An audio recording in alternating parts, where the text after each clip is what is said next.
Sabado sa China, gaganapin ang isang malawakang pagpupulong na maaaring magbago muli ng takbo ng ekonomiya at reform programs ng People's Republic of China. Si Premier Xi at mga membro ng Central Committee ay haharap sa mga problema ng China tulad ng overconstruction. Sobra ang laki ng supply sa demand ng mga condominiums, apartments at mga tahanan. Dulot ng lumang mga patakaran ng Communist Party na nagpagawa ng milyon-milyon condominium units para sa job creation o magkaroon ng trabaho mga tao. Ang mga government agencies ang nagmamay-ari nito. Bahalat nila maibenta sa lumalawak na middle class. Pero dahil sa kulang ang demand, mataas ang supply, at di binababa ang presyo, nakatiwangwang ang mga units. May 60 milyon na mga kondominium at bahay na walang nakatira. Sobra ang supply sa demand at di mabili dahil artipisyal ang presyo. Bilyon-bilyon dolyar na real estate na pawang itinayo sa utang sa mga bangko na hawak ng pamahalaan. Ang problema, fixed ang mga presyo sa mataas na halaga upang di masira ang ekonomiya at real estate valuation.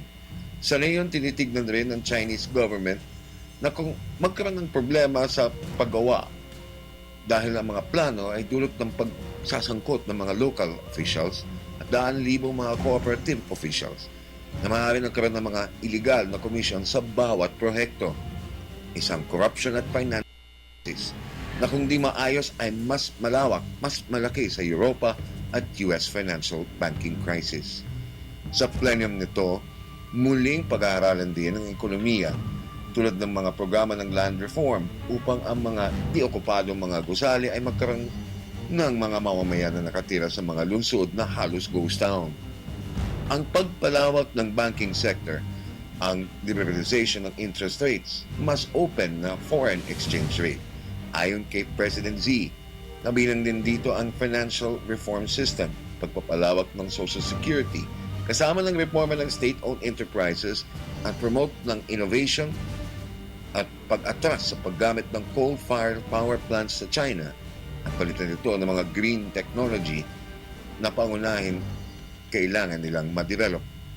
Haharapin rin sa plenum ang usapin sa West Philippine Sea, Korea, India at Sea of Japan. Nangangamba na rin ang mga member ng Central Committee sa muling pagtatag ng mga Hapon ng isang malakas na military force. Ito ay mga nasa agenda.